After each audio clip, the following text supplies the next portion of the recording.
Hello everyone, I am कोमल देशवाल और आज हम बात करेंगे एंथ्रोपोलॉजी के बारे में which is paper 2 of UGC net JRF exam. तो चलिए स्टार्ट करते हैं। तो सबसे पहले मेरे बारे में थोड़ा सा, I have done masters in anthropology और मैंने नेट जेआरएफ भी क्वालिफाई किया इन द फर्स्ट अटैम्प्ट। और मेरा यूपीएससी जो एग्ज़ाम होता है उसमें एंथ्रोपोलॉजी ऑप्शनल रहा है। और अभी रिसेंटली मैंने यूपी पीसीएस मेंस 2024 एग्ज़ाम भी लिखा है जिसका रिज़ल्ट अभी अवेटेड है।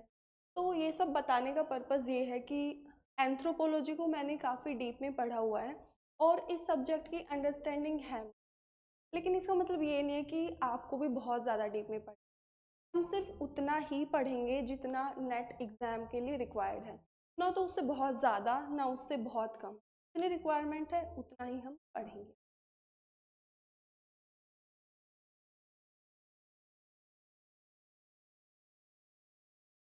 तो अब नेट एग्ज़ाम के बाद जब हम किसी भी एग्ज़ाम के लिए प्रिपेयर करना शुरू करते हैं तो उसके लिए कोई स्ट्रेटजी होती है, एक रणनीति होती है।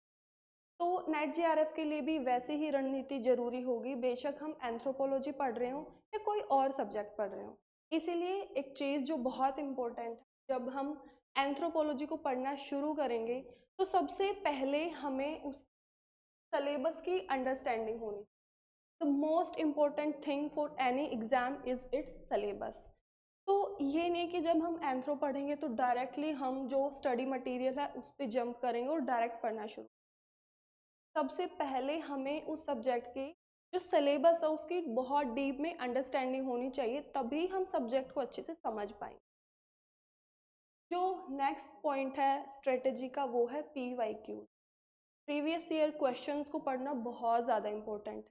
अब पीवाईक्यू क्यों इम्पोर्टेंट होते हैं इतने? पीवाईक्यू इम्पोर्टेंस के दो पॉइंट हैं। पहला जो इम्पोर्टेंट पॉइंट है वो ये है कि जब हम पीवाईक्यूज को पढ़ते हैं, अब सिलेबस तो बहुत ज़्यादा वास्ट है, हर एक टॉपिक पे हम बहुत ज़्यादा अटेंशन, बहुत ज़्यादा टाइम एनर्जी नहीं दे सकते। इसीलिए हम जब पीवाईक्यूज को पढ़ते हैं तो हमें ये पता चलता है कि कौन से सब्जेक्ट को या फिर कौन से टॉपिक को हमें ज़्यादा टाइम देना है, किसको ज़्यादा डीप में पढ़ना है, किस थोड़ा ऊपर से पढ़ेंगे तो भी चलेगा। तो एक इम्पोर्टेंस ये है पीवाईक्यू को पढ़ने की।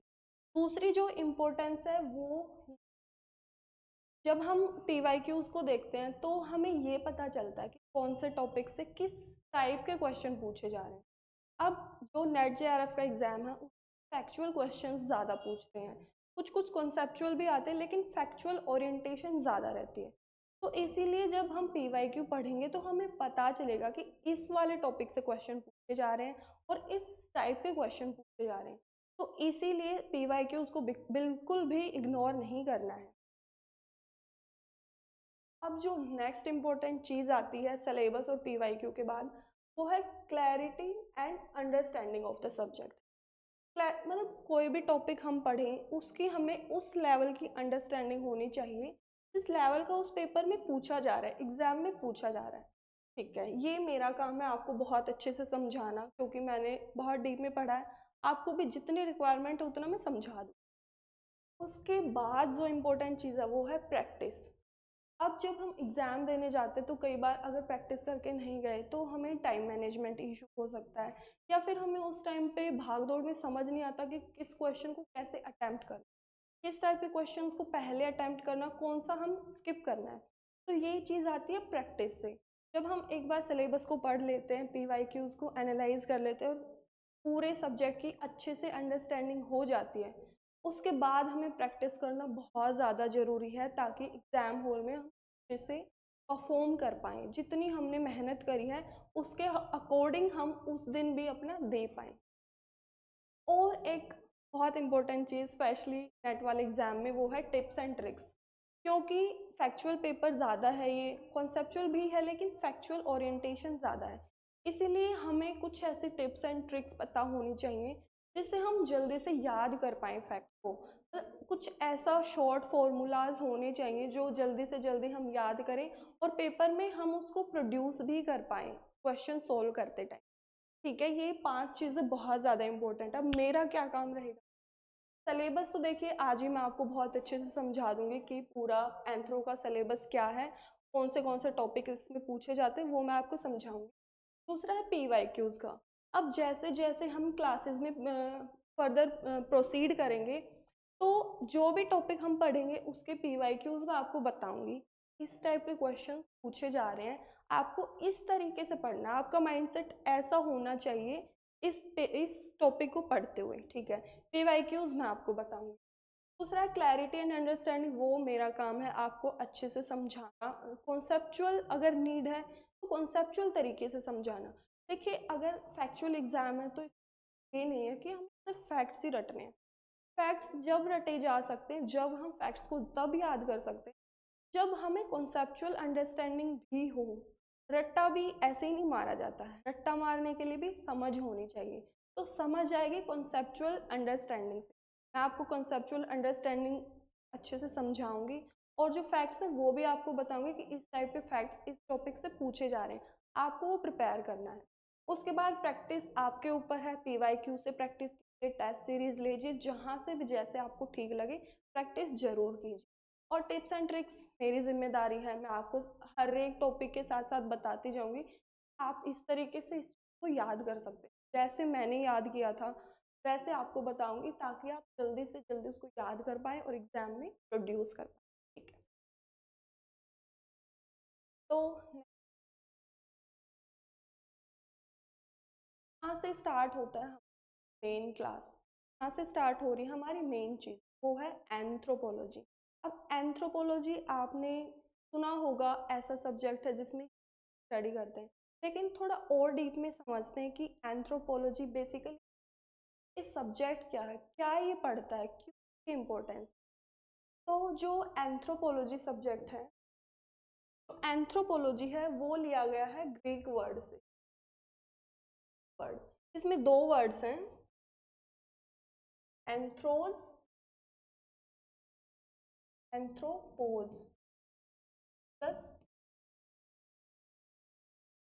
ये दो ग्रीक वर्ड है, एंथ्रोपोज और लोगोस। एंथ्रोपोज का मतलब है ह्यूमन, और लोगोस का मतलब है स्टडी, सिस्टमैटिक स्टडी।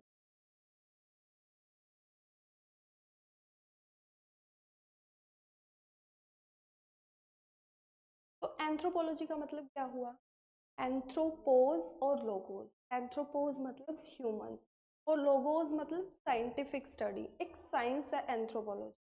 तो ये क्वेश्चन भी, अब ये देखने में बहुत सिंपल लग रहा है, लेकिन ये क्वेश्चन भी आ सकता है एग्जाम में कि जो एंथ्रोपोलॉजी वर्ड है वो कौन सी लैंग्वेज से लिया गया है। वो लिया गया है ग्रीक लैंग्वेज से, और वर्ड टू वर्ड भी पूछ सकते हैं कि कौन से वर्ड से मिलकर बना, एंथ्रोपोज और लोगोस, ठीक है। इसके बाद जो नेक्स्ट चीज है वो है father of anthropology. Father of anthropology, father of anthropology कौन है, एरिस्टोटल। क्योंकि एरिस्टोटल ने एंथ्रोपोलॉजी वर्ड दिया था, और एंथ्रोपोलॉजी को सबसे पहले डिफाइन भी इन्होंने किया था, इसीलिए Aristotle is known as the father of anthropology. ये क्वेश्चन भी एग्जाम में आ सकता है। अब एक क्वेश्चन और इस टाइप का पूछ सकते हैं कि जैसे डेफिनेशन दे देंगे कि ये डेफिनेशन किसने दी थी, तो एरिस्टोटल जो थे उन्होंने डेफिनेशन दी थी कि anthropology is the gossip and human is the gossiper. तो सिर्फ इतना याद रखो कि जो गॉसिप और गॉसिपर वाली डेफिनेशन वो किसने दी थी, एरिस्टोटल ने। एरिस्टोटल कौन है, father of anthropology. Anthropology word किसने दिया था, एरिस्टोटल ने। समझ आया, आर यू विद मी ना, ठीक है। फादर ऑफ एंथ्रोपोलॉजी हो गया। उसके बाद है जो एंथ्रोपोलॉजी है उसको चार ब्रांचेस में या फिर चार कैटेगरीज में डिवाइड किया हुआ। तो जो ये चार कैटेगरीज हैं, इसी तरीके से जो हमारा नेट JRF का सिलेबस है वो भी इसी तरीके से डिवाइड किया हुआ है। तो देखते हैं वो चार चीज़ें कौन सी कौन सी। बेसिकली इसको बोलते हैं फोर फील्ड अप्रोच।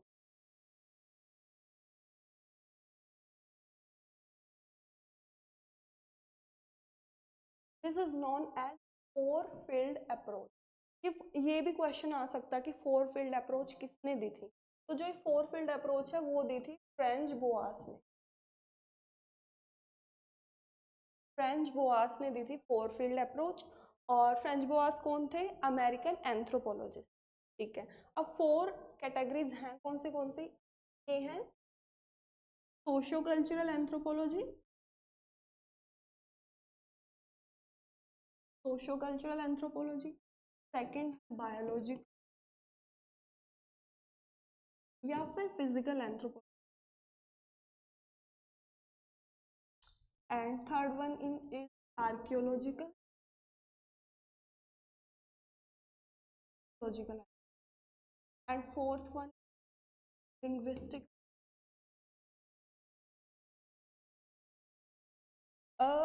ये 4 कैटेगरीज हैं एंथ्रोपोलॉजी की, और जो हमारा नेट का एग्ज़ाम जो सिलेबस है वो भी इन 4 कैटेगरीज ही डिवाइड किया गया है। अब जो ये वाली 3 कैटेगरीज, ये सोशो कल्चरल, बायोलॉजिकल और आर्कियोलॉजिकल, इन तीनों कैटेगरीज में सिलेबस है हमारा। जो फोर्थ वाली है उसमें ये वाली नेट के एग्ज़ाम में नहीं पूछी जाती, तो इसको हम नहीं पढ़ेंगे, इसको हमें अलग से रखना है। सोशो कल्चरल, बायोलॉजिकल और आर्कियोलॉजिकल, जो ये तीनों हैं, ये बहुत ज़्यादा इंपॉर्टेंट है और इनसे बहुत क्वेश्चन पूछे जाते हैं। और जो लिंग्विस्टिक है उसकी जगह पे जो 2 यूनिट हैं, यूनिट 1 एंड यूनिट 10, 2 यूनिट हैं, ये इन तीनों कैटेगरीज में नहीं हो रही हैं, तो ये 2 कैटेगरीज को हम बोल सकते हैं जनरल एंथ्रोपोलॉजी। 2 यूनिट अलग है जो हम जनरल एंथ्रोपोलॉजी में इंक्लूड करेंगे। ठीक है, ये था 4 फील्ड कैटेगराइजेशन ऑफ एंथ्रोपोलॉजी, दिया था फ्रेंच बोआस ने, he was an American anthropologist. ये हो गया। अब इसके बाद जो सिलेबस, क्योंकि स्ट्रेटेजी में सबसे इम्पोर्टेंट है सिलेबस, सबसे फर्स्ट स्टेप क्या है? सिलेबस।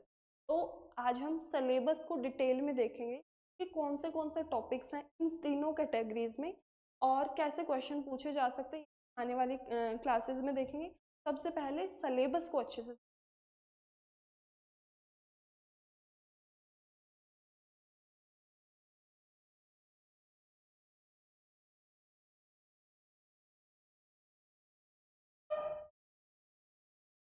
तो यहाँ से स्टार्ट हो रही है हमारी सोशो कल्चरल एंथ्रोपोलॉजी। ये है यूनिट 7, दिस इज 7,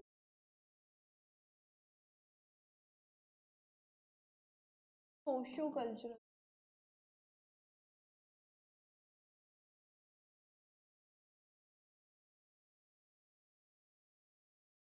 अब सोशो कल्चरल एंथ्रोपोलॉजी में क्या क्या पूछा? सबसे पहले आता है कल्चर, सबसे पहला टॉपिक होता है सोशो कल्चरल एंथ्रोपोलॉजी का। और कल्चर में हम क्या क्या पढ़ते हैं? कल्चर के एट्रीब्यूट्स, उसके क्या क्या फीचर्स होते हैं, और भी बहुत सारे कॉन्सेप्ट्स होते हैं कल्चर से रिलेटेड, एक्लचरेशन, एनकल्चरेशन, ट्रांसकल्चरेशन और कल्चरल शॉक। ये जितने भी टॉपिक्स हैं, ये वाला लिटिल ट्रेडिशन, ग्रेट ट्रेडिशन, ओक अर्बन, और ये दोनों मतलब सारे जितने भी टॉपिक्स हैं बहुत डिटेल में, जितने डिटेल में पेपर में पूछे जाते हैं उतने डिटेल में हम पढ़ेंगे। इससे रिलेटेड जितने भी फैक्ट्स हैं, अब वो एंथ्रोपोलॉजिस्ट हो सकते हैं, कौन से एंथ्रोपोलॉजिस्ट ने कल्चर के ऊपर स्टडी करी है, कौन से उनकी बुक्स रही हैं, और कौन से एरियाज में उन्होंने स्टडी करी है, और कौन सी ट्राइब्स पे उन्होंने स्टडी करा है। ट्राइबल स्टडीज़ बहुत ज़्यादा है। तो ये जितने भी इस टाइप के क्वेश्चंस हैं पूछे जाते हैं नेट जेआरएफ वाले एग्जाम में, एंथ्रोपोलॉजिस्ट से रिलेटेड, बुक से रिलेटेड और भी ट्राइब से रिलेटेड स्टडी करें, इस टाइप के सारे क्वेश्चन कल्चर वाले में पूछे जाते हैं। सेकंड है फिर सोसाइटी, सोसाइटी से रिलेटेड जितने भी ये कॉन्सेप्ट्स हैं, ग्रुप्स हो गया, institute, association, community, status and role, incest, endogamy, exogamy, ये दोनों मैरिज वाले टॉपिक में भी आते हैं, ये मैरिज का भी पार्ट है और सोसाइटी में भी जाती हैं। तो ये सारे टॉपिक्स हम पढ़ेंगे, इनसे रिलेटेड या फिर जितने कॉन्सेप्ट्स हैं वो हम अच्छे से पढ़ेंगे। फिर है सोशल इंस्टीट्यूट, इसमें बहुत सारी चीज़ें। फर्स्ट है family, family is a social institute. अब फैमिली की बहुत सारी डेफिनेशन हैं, बहुत सारे स्कॉलर्स ने या फिर एंथ्रोपोलॉजिस्ट,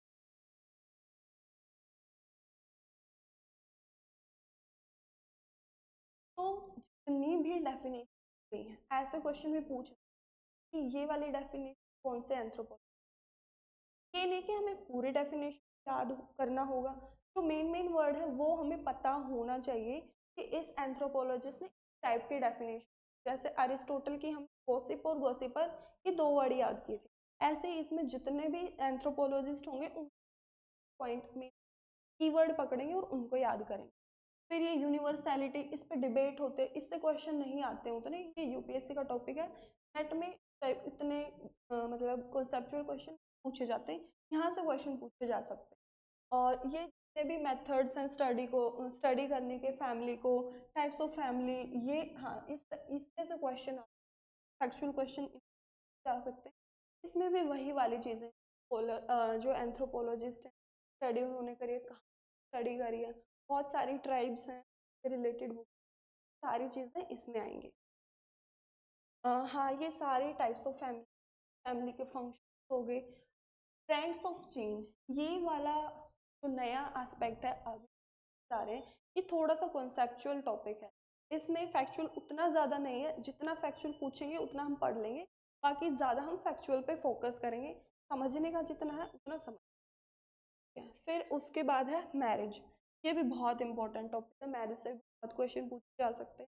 इसमें भी वही डेफिनेशन क्या होगी, अलग अलग स्कॉलर्स, एंथ्रोपोलॉजिस्ट और भी बहुत सारी मैरिज की टाइप्स होगी, और मैरिटल ट्रांजैक्शन, ये भी चीज़ें हैं, वही देखो पॉलीगैमी, हाइपरगैमी, ये भी चीज़ सारी हम अच्छे से पढ़ेंगे। और उसके बाद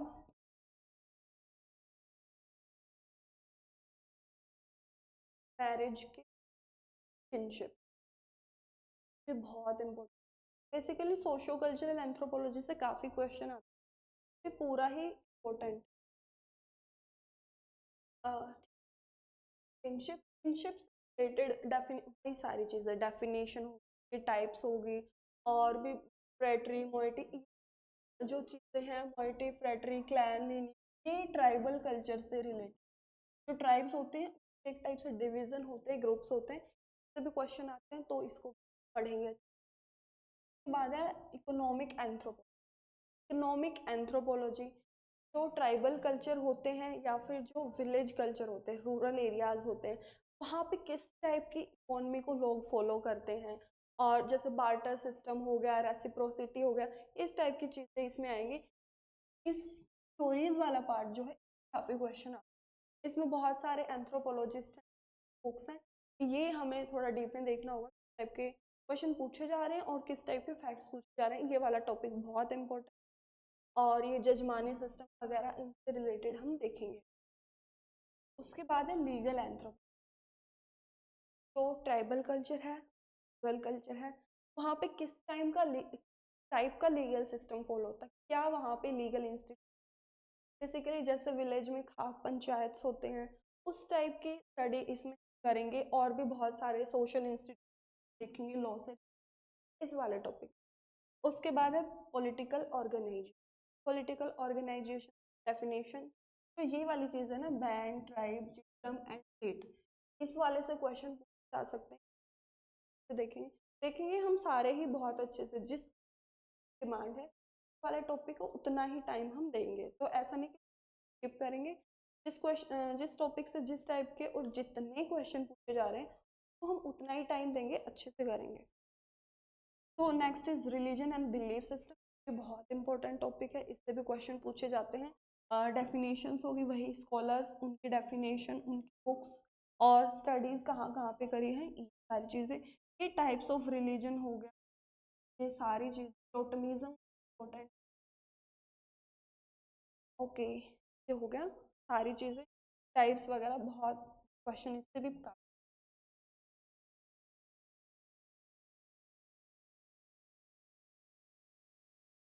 सोशल चेंज, इससे इतना ज़्यादा डीप में क्वेश्चन नहीं पूछा जाता, ये कॉन्सेप्चुअल टॉपिक है, तो इसको हम देख लेंगे। ये वाला बहुत,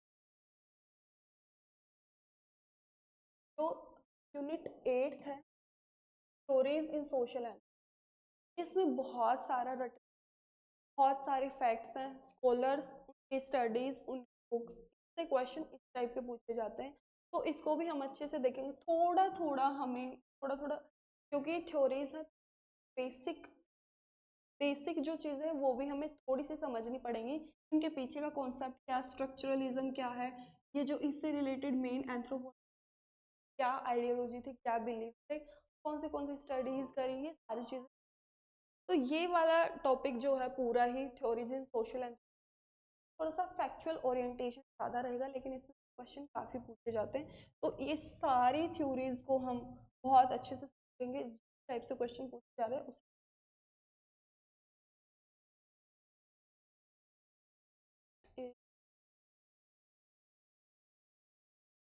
नाइन्थ जो यूनिट वो है इंडियन एंथ्रोपोलॉजी।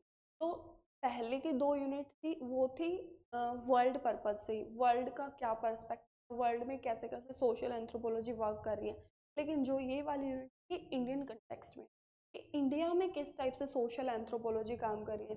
जैसे इंडिया में कास्ट सिस्टम जो है वो काफ़ी यूनिक, वो वर्ल्ड में नहीं पाया जाता, ये सिर्फ इंडिया की ही यूनिकनेस। तो कास्ट सिस्टम क्वेश्चन आते हैं, इससे रिलेटेड बहुत सारी स्टडीज है, बहुत सारे एंथ्रोपोलॉजिस्ट हैं, उनको हम पढ़ेंगे। कास्ट इज़ वेरी इंपॉर्टेंट है, ट्राइबल कास्ट कॉन्टिन्यूम, जो कि हमने वर्ल्ड वाली में नहीं पढ़ी, जो जनरल एंथ्रोपोलॉजी थी, जो जनरल सोशो कल्चरल एंथ्रोपोलॉजी थी उसमें नहीं पढ़े थे। जो इंडिया के लिए यूनिक है और थोड़ा डिफरेंट है वो इसमें ज़्यादा फोकस रहे। कास्ट हो गया, पीजेंट मोमेंट्स वाली चीज़ें बहुत ज़्यादा important, scheduled social stratification India में किस तरीके से होता है, और भी बहुत सारे शेड्यूल्ड ट्राइब्स, इन काफ़ी डीपली क्वेश्चन पूछे जा सकते हैं, पूछे जाते हैं शेड्यूल्ड ट्राइब वाले से क्वेश्चन। ट्राइबल मूवमेंट क्या क्या हुए हैं, और ट्राइबल डेवलपमेंट डिस्ट्रीब्यूट, ये सारा ये भी बहुत इंपॉर्टेंट है, इससे भी क्वेश्चन पूछे जाते हैं। और इंडियन विलेज सिस्टम कैसा है, विलेजेस की स्टडी बहुत ज़्यादा डीप में सारे स्कॉलर्स ने करी हुई है, वो पढ़ेंगे। Constitution safeguard S C S T क्या कुछ है, और ये वाले जो कॉन्सेप्ट्स हैं, securitisation, globalisation, sacred complex, nature man spirit complex, ये ट्राइब से तो ये वाले कॉन्सेप्ट या इंडियन कंटेक्स्ट में बहुत ज़्यादा इंपॉर्टेंट है, ऐसे क्वेश्चन पूछे ही पूछे जाते हैं, तो इनको भी हम बहुत अच्छे से पढ़ेंगे। और अर्ली एंथ्रोपोलॉजी, तो इंडिया में जो एंथ्रोपोलॉजिस्ट ने वर्क किया है उनके बारे में है, क्या क्या स्टडीज़, बुक्स से ज़्यादा क्वेश्चन पूछे जाते हैं, और कॉन्सेप्ट दे के ये भी पूछ सकते हैं कि ये कॉन्सेप्ट किसने दिया था। जैसे संस्कृताइजेशन वाला कॉन्सेप्ट दिया था, बहुत ज़्यादा फेमस ये कॉन्सेप्ट दिया था, और इंडिया में काफ़ी रिसर्च करी। तो इस टाइप से क्वेश्चन इसमें पूछे जा सकते हैं।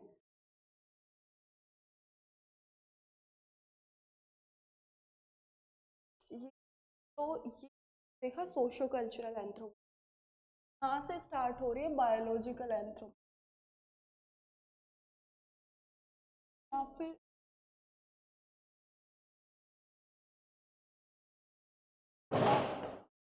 ये है लमार्किज्म।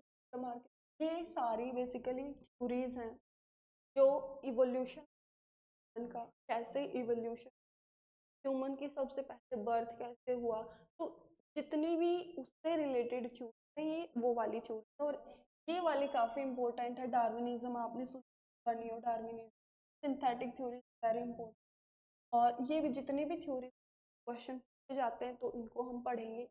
उसके बाद है ट्रेंड्स इन प्राइमेट रेडिएशन, ये बेसिकली है प्राइमेटोलॉजी।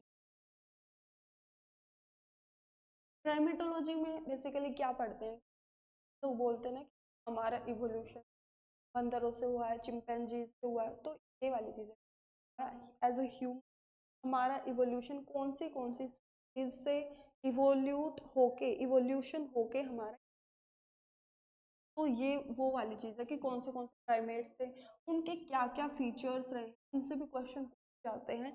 डेंटल फॉर्मूला कई बार पूछा जाता है, क्रेनियल क्या पूछी जाती है, ये बहुत ज़्यादा फैक्चुअल चीज़ें जाती है टाइप की, तो ये भी इम्पोर्टेंट टॉपिक है। इसके बाद है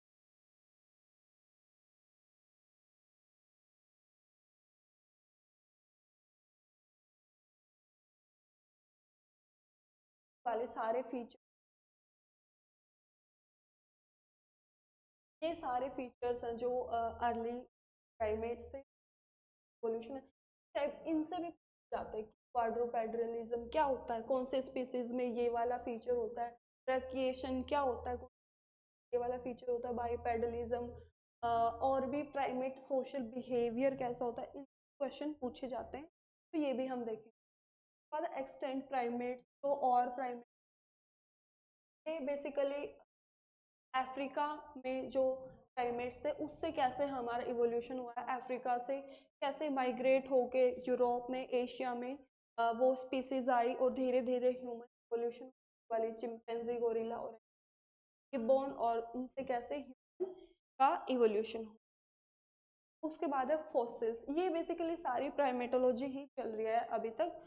ओलिगोसिन में फॉसिल्स, इनसे क्वेश्चन पूछे जाते हैं। ये वाला टॉपिक जो है ये याद करने में बहुत डिफिकल्ट है, लेकिन इससे क्वेश्चन काफ़ी पूछे जाते हैं। बहुत क्वेश्चन इस वाले टॉपिक से भी बहुत ज़्यादा क्वेश्चन, तो ये भी हम अच्छे से देखेंगे। इसके जितने फैक्ट्स हैं बेसिकली इसमें ज़्यादा समझने का ये है, रटने के लिए बेसिकली याद रखने के लिए हमें समझना पड़ेगा। तो वो समझने के बाद जो चीज़ें वो इसमें बहुत सारा याद करने का, तो हम देखेंगे कैसे याद किया जा सकता है, मैंने कैसे याद किया था। इस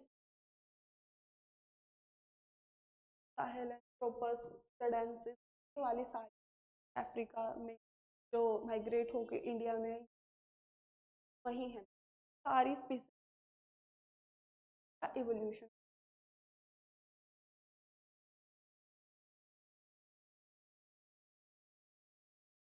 और होमिनिड, होमिनिड बेसिकली एक कैटेगराइजेशन है इवोल्यूशन जो स्पीसीज। होमिनिड वो हैं जो थोड़े से क्लोज हैं ह्यूमन से, जो मॉडर्न ह्यूमन, जो होमो सेपियंस, उनसे जो ज़्यादा क्लोज स्पीसीज होती है वो होमिनिड बोलते हैं। तो जो ये होमिनिड इवोल्यूशन, इनका कैसे इवोल्यूशन हुआ इंडिया में, आप पूरे वर्ल्ड में आपने सुना भी होगा। ये बहुत सारी स्पीसीज जैसे जावा मैन है, निएंडरथल्स है, इनका नाम आपने सुना होगा।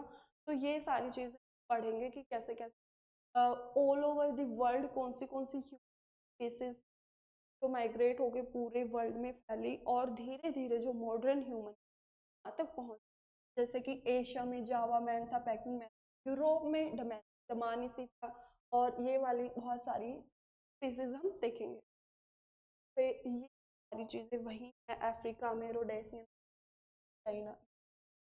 नर्मदा मैन इंडिया का है, नर्मदा वैली वहाँ पे इवोल्यूशन, निएंडरथल यूरोप का, ये सारी चीज़ें देखेंगे। इनके क्या क्या कैरेक्टर्स हैं, जो मॉडर्न होमोसेपियंस हैं उनकी क्या क्या फीचर, क्या क्या कैरेक्टर्स, एनाटमी क्या है, क्या स्ट्रक्चर है, इनसे ये थोड़ा सा टिपिकल लगता है हमें, थोड़ा डिफिकल्ट टॉपिक है लेकिन बहुत ज़्यादा आते हैं, तो इसको हमें अच्छे से करना है इस वाले टॉपिक को। ठीक है, अभी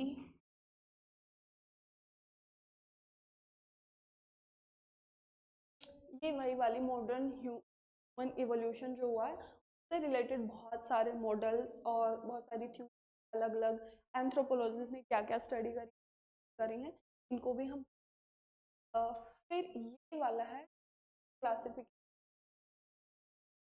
इंडियन ह्यूमन पॉपुलेशन। ये इंडिया की कंटेक्स्ट पॉपुलेशन जो बेसिकली रेस का कॉन्सेप्ट, अलग अलग ट्राइब्स हैं, नेग्रिटोज हो गया, मंगोलॉइड्स हो गया, तो जो ये अलग अलग रेसेस हैं उनके ऊपर एच एस पिछले गुहा, इन्होंने क्या क्या स्टडी करी है, इससे भी क्वेश्चन आता है।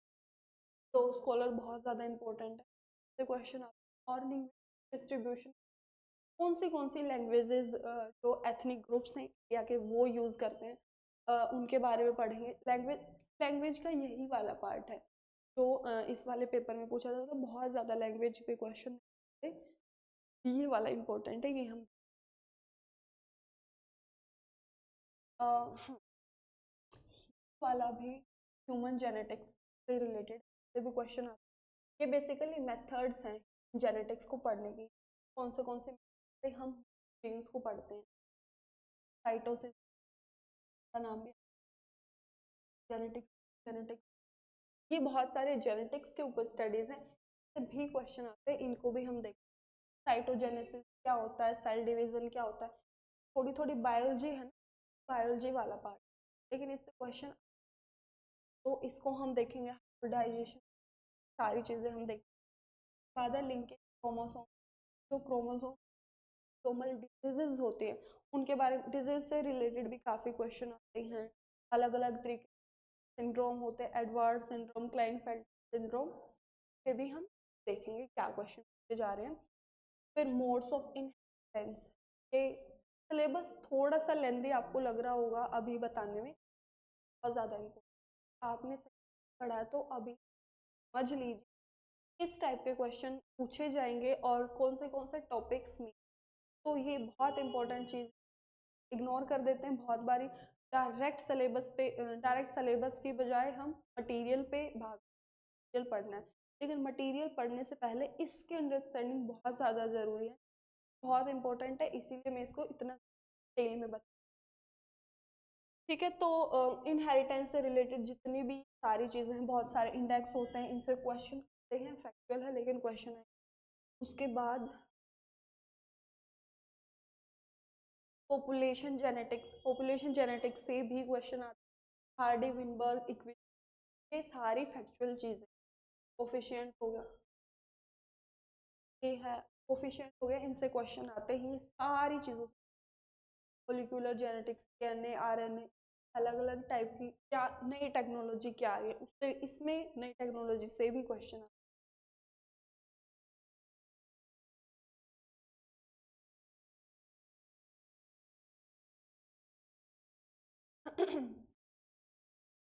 Then this is growth, growth and development, human growth कैसे होती है और डेवलपमेंट, ग्रोथ और डेवलपमेंट क्या डिफरेंस, ये वाला इम्पोर्टेंट। इसके बाद बहुत सारी चीज़ें जैसे जो ग्रोथ होती है, प्री नेटल ग्रोथ कैसे होती है, पोस्ट नेटल ग्रोथ कैसे होती है, बेसिकली जो प्री बर्थ है से लेकर जो सेनेसेंस है, जो ओल्ड एज होते हैं, उसके बीच में कैसे कैसे ग्रोथ होती है, कौन से फैक्टर्स हैं जो ग्रोथ को इंक्रीज करते हैं, कौन से फैक्टर्स हैं जो इनहिबिट करते हैं, या फिर जैसे सोशो कल्चरल फैक्टर्स हो गए, एनवायरमेंटल फैक्टर्स, जेनेटिक फैक्टर्स, इनमें सारे फैक्टर्स के बारे में पढ़ेंगे। बहुत सारी कर्व्स होती हैं, ग्रोथ कर्व्स होती हैं, इनके बारे में पढ़ेंगे, वेलोसिटी, डिस्टेंस में, बेसिकली इनमें बहुत ज़्यादा डीप नहीं, ये देखना कि वेलोसिटी कर्व क्या होती है, डिस्टेंस कर्व क्या मेजर, ये वाली चीज़ें, ये वाला important, catch up growth, catch down growth, ये वाली इम्पोर्टेंट। एक इसमें सेक्युलर ग्रोथ का कॉन्सेप्ट आता है, उससे भी क्वेश्चन आता है। और फैक्टर्स का हमने देख लिया क्या क्या फैक्टर को अफेक्ट करते हैं। मेथड्स, इससे क्वेश्चन आता है, लॉन्गिट्यूडनल मेथड, ये कौन से से हम ग्रोथ को मेजर करते हैं, ये बहुत इंपॉर्टेंट है, क्वेश्चन आता है। दूसरा है बॉडी कंपोजिशन, ये हम देखेंगे कि फैट बॉडी कैसे, फैटिक बॉडी क्या क्या फीचर्स हैं, इससे क्वेश्चन आता है। ह्यूमन अडेप्टेशन, कुछ लॉज होते हैं इसमें, एलन लॉ, बर्जमैन, वो देखेंगे, डायरेक्ट क्वेश्चन आता है, इसमें ज़्यादा डीप जाने की नहीं।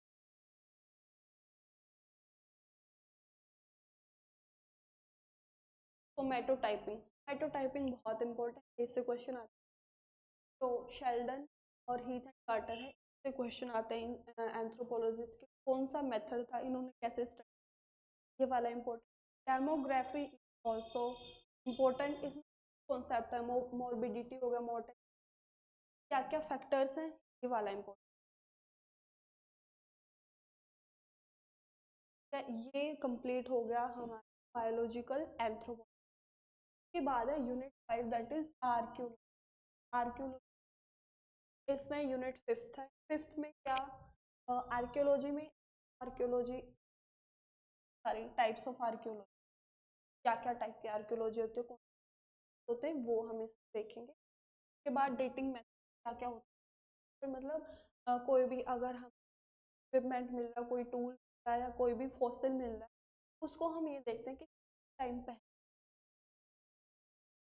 उस टाइम पे ह्यूमन का इवोल्यूशन हुआ होगा, किस टाइप के वो रिसोर्सेज यूज करता होगा, किस टाइप के बिहेवियर रहा होगा, रिलीजन, बहुत सारी चीज़ें हमें उससे पता चलती रेटिंग मेथड को यूज़ करने।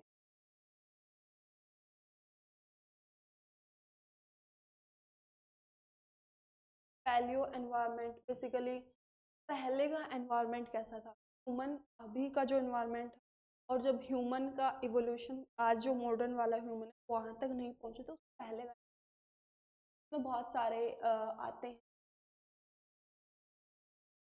ये एराज हैं, इपोक्स हैं, इस बारे में भी ज़्यादा डीप में। लोअर पैलियोलिथिक स्टोन एज जो होती है उसको 3 कैटेगरीज में डिवाइड किया जाता है, उसमें क्या क्या टूल्स यूज़ किए जाते हैं, इससे भी क्वेश्चन आता है, ये भी इम्पोर्टेंट है। कौन से जाते थे चॉपर और ये लेवेस वाले जो भी जितने वाला के बाद है lithic culture of Europe, Europe में क्या क्या से भी क्वेश्चन पूछे जाते हैं, ये वाले ने पैगलेमोन और नेटोफियन से क्वेश्चन पूछे, या फिर ज़्यादा डीप में नहीं, अजीलियन कल्चर कहाँ से बिलोंग, कंटिनेंट दे देंगे और पूछ लेंगे एशिया से बिलोंग करता है या फिर अफ्रीका से या यूरोप से, तो इस टाइप से भी पूछे जाते हैं। या थोड़ा और डीप पूछ सकते हैं, टूल का नाम दे दिया, कोई भी चॉपर चॉपिंग टूल है या कोई भी थोड़ा और अच्छा ऐसा नाम जो ज़्यादा ना सुनो, वो नाम दे के पूछेंगे कि कौन सी टेक्नोलॉजी या कौन सी जगह से बिलोंग करता है, ये क्वेश्चन पूछे जाते हैं, इंपॉर्टेंट है ये वाला एरिया। अर्ली फार्मिंग के कल्चर्स क्या क्या रहे, कैसे किस टाइप की क्रॉप्स उगाई जाती थी, क्या ये लोअर पैलियोलिथिक पीरियड, इंडिया का कल्चर, इंडिया में लोअर पैलियोलिथिक कल्चर में क्या क्या होता है, सोन कल्चर बहुत ज़्यादा इम्पोर्टेंट, अशूलियन कल्चर, मद्रासियन कल्चर, ये एरिया से रिलेटेड है, कौन से एरिया में किस टाइप का कल्चर होता है, चिरकी निवासा, ये वाला एरिया इम्पोर्टेंट, सिडवाना बिलान वैली और मद्रासियन कल्चर, चिरकी निवासा, ये बेसिकली साइट्स हैं बेट का केव कि जो उस टाइम पे जो पैलियोलिथिक कल्चर था वहाँ पे कौन सी साइट्स थी और उनकी एक दो इम्पोर्टेंट फीचर क्या क्या रहा था, ये हमें देखना होगा। इसको हम मैप से बहुत अच्छे से याद करने का तरीका है, मैप से इसको याद करेंगे। और ये सारे इंडिया के कल्चर हैं, बिलान वैली हो गया, पुष्कर गुंजन, सारी चीज़ें देखेंगे, इससे भी क्वेश्चन आते हैं, ये एरिया बहुत इंपॉर्टेंट है। लिथिक पीरियड इन इंडिया, ये बहुत सारी पुरज़ाउन गुफ्रका, ये वाली सारी चीज़ें इंपॉर्टेंट है, ये डायरेक्ट साइट से क्वेश्चन आता है कि इस ये वाली साइट कहाँ पे है, कौन से एरिया में और कौन से पीरियड से बिलोंग करती है, पैलियोलिथिक, मेसोलिथिक, ये कौन सी एज से बिलोंग, सिविलाइजेशन हड़प्पन लोथल, ये भी साइट्स बहुत इंपॉर्टेंट है, इंडस वैली सिविलाइजेशन कौन से और कौन से कल्चर से बिलोंग कर रही है, और एक दो इम्पोर्टेंट फीचर इन क्या क्या है, इंडस वैली के फीचर्स भी पूछ लेते हैं। कॉपर एज होगी इंडिया में, आयरन एज पोल्यूशन कब आया था,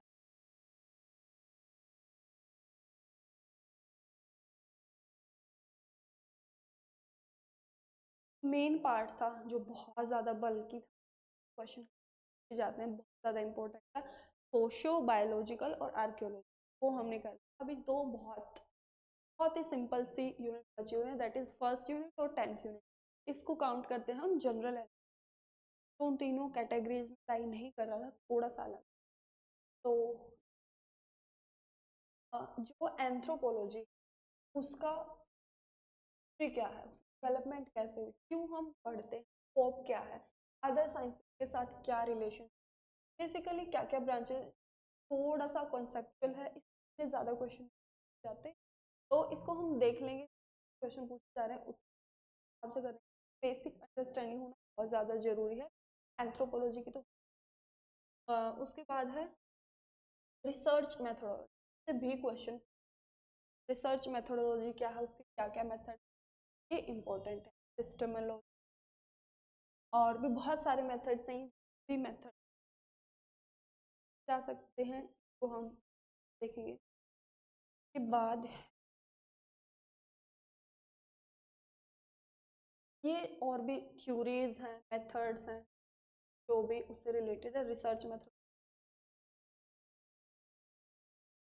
बाद है unit 10th, last unit syllabus, ये है कॉन्सेप्ट्स एंड थ्योरीज। ये इनसे इतने ज़्यादा डीप में नहीं पूछे जाते क्वेश्चन, कुछ हैं जिनसे ज़्यादा क्वेश्चन, जैसे कि सिंपली और ना पूछ तो डेफिनेशन ही पूछ लेंगे, हमें इनका समझ में होनी चाहिए कि इसका, जैसे अप्लाइड एंथ्रोपोलॉजी, एक्शन, और भी जितनी सारी चीज़ें का एक तो हमें मीनिंग पता होना चाहिए। फिर कुछ कुछ तो हमें थोड़ी सी ज़्यादा डीप में पढ़नी पड़ेंगी, जैसे कि काइनेंथ्रोपोमेट्री से क्वेश्चन जाते हैं, एर्गोनॉमिक्स से क्वेश्चन, और फोरेंसिक एंथ्रोपोलॉजी से भी क्वेश्चन आता है, और ये जितनी भी चीज़ें हैं, कम्युनिटी डेवलपमेंट प्रोजेक्ट, कुछ क्वेश्चन इनसे भी पूछ लेते हैं। ये थोड़ा सा कॉन्सेप्चुअल ओरिएंटेड है, फैक्ट्स इसमें इतने ज़्यादा नहीं, ये 2-3 टॉपिक बहुत ज़्यादा इंपॉर्टेंट है, फैक्ट्स पूछे जाते हैं।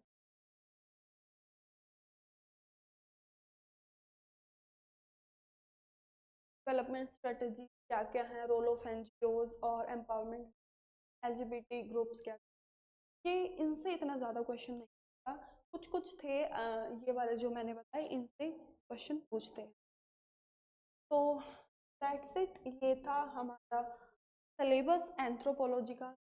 जेआरएफ में कौन से टॉपिक्स हैं जो हमें फोकस देके पढ़ना है, कौन से हैं जो कॉन्सेप्चुअल अंडरस्टैंडिंग से भी काम चल जाएगा, इनमें ज़्यादा फैक्ट्स पढ़ने हैं। तो आई होप आपको सही से समझ आया होगा। अगर आपने पहले सिलेबस को उतना डीपली स्टडी नहीं किया था, तो अब आपको समझ आ गया होगा कि कौन से टॉपिक्स पूछे जा रहे हैं, उसके अकॉर्डिंग हम देखेंगे कि कौन से टॉपिक को पढ़ना है। तो आज के लिए इतना ही। नेक्स्ट वीडियो में हम एक टॉपिक को लेंगे और उसको अच्छे से समझने का कोशिश करेंगे। पहले ये देखेंगे टॉपिक से किस टाइप के क्वेश्चन पूछे, फिर उसको हम बहुत अच्छे से पूछेंगे, और जो जो जिस टाइप के क्वेश्चन पूछे जा सकते हैं आगे भी वो देखेंगे। ठीक है, तब तक के लिए पढ़ते रहिए, हमें